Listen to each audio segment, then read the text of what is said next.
Bakit sa krus namatay si Kristo? Merong nagtanong.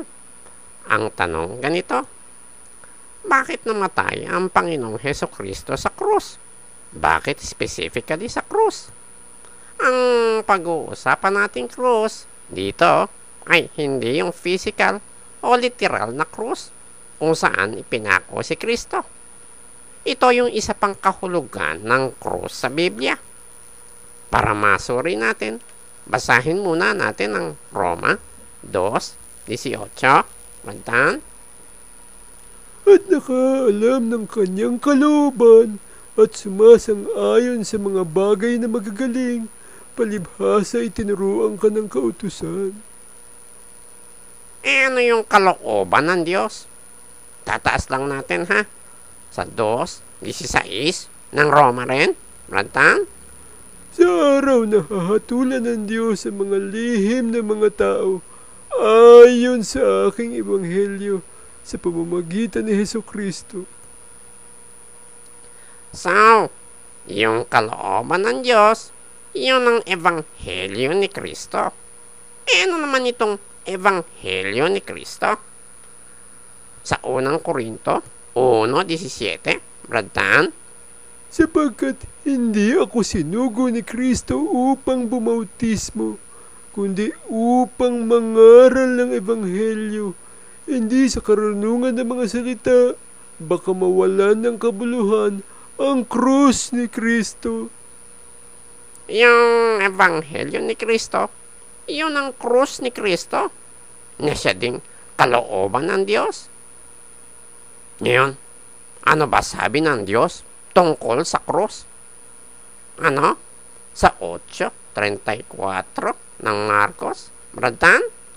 At pinalapit niya sa kanya ang karamihan, pati ng kanyang mga alagad, at sa kanila'y sinabi, kung ang sino man tao ay ibig sumunod sa akin, ay tumanggi sa kanyang sarili, at pasanin ang kanyang krus at sumunod sa akin.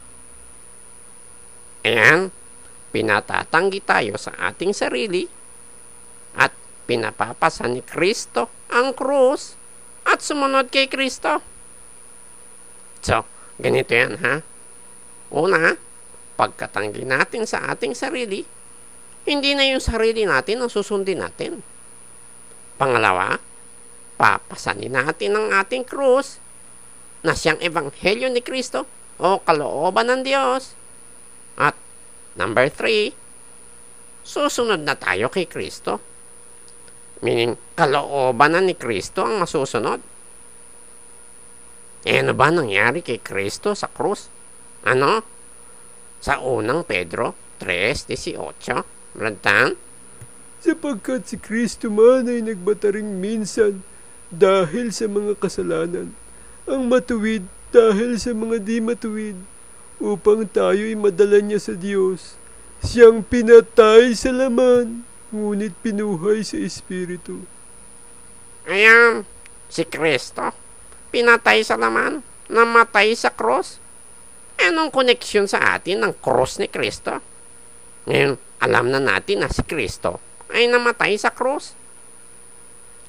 Sa 2:24 ng unang Pedro, Brad, Na siya rin ang nagdala ng ating mga kasalanan sa kanyang katawan sa ibabaw ng kahoy, upang pagkamatay natin sa mga kasalanan ay mga buhay tayo sa katwiran, na dahil sa kanyang mga sugat ay nangagsigaling kayo. Ayon, dinala pala ni Kristo sa kanyang katawan ang ating mga kasalanan para pagkamatay natin sa ating mga kasalanan, mga buhay tayo sa katwiran. Ano nangyari nung napako si Kristo sa krus? Ang sagot, napako tayong kasama niya. Basahin natin ha, sa 2:20 ng Galacia, Brad. Ako'y napako sa krus na kasama ni Kristo, at hindi na ako ang nabubuhay, kundi si Kristo ang nabubuhay sa akin, at ang buhay na ikinabubuhay ko ngayon sa laman ay ikinabubuhay ko sa pananampalataya. ang pananampalataya na ito'y sa anak ng Diyos na sa akin ay umibig at ibinigay ang kanyang sarili dahil sa akin. So, dito, makikita natin na kapag tayo ay napako sa krus, nakasama ni Kristo, hindi na tayo ang nabubuhay, kundi si Kristo ang nabubuhay sa atin. At ang ikinabubuhay natin ngayon sa laman ay ikinabubuhay natin ngayon sa pananampalataya. Tandaan natin ha, krus ni Kristo ay ang kalooban ng Diyos. Ngayon ang tanong, bakit sa krus namatay si Kristo? Sagot, dahil nung napako si Kristo sa krus, ay napako tayo, nakasama niya, napasa ilalim tayo ng kalooban ng Diyos o ng Ebanghelyo ni Kristo. Kaya si Kristo na ang nabubuhay sa atin. Gayon din naman si Kristo nung napako sa krus, ipinahihiwatig doon ang pagpapasa ilalim ni Kristo sa kalooban ng kanyang Ama. Katunayan na yun ang kalooban ng Diyos.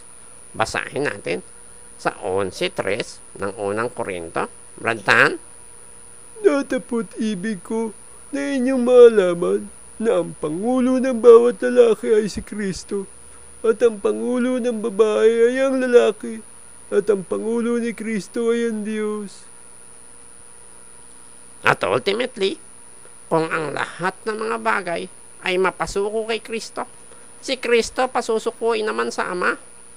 Basahin natin sa 15:28 ng unang Korinto. Brad Tan? At kung ang lahat ng mga bagay ay mapasuko na sa Kanya, kung magagayoy ang anak rin, ay pasusukuin naman sa nagpasuko ng lahat ng mga bagay sa Kanya, upang ang Diyos ay maging lahat sa lahat. Kaya ang pagkakapako at pagkamatay ni Kristo sa krus, na siyang kalooban ng Diyos, pagsasailalim yun ni Kristo sa kalooban ng Ama, o paano namang tayo ay kasamang napako ni Kristo, napapasa ilalim naman tayo kay Kristo.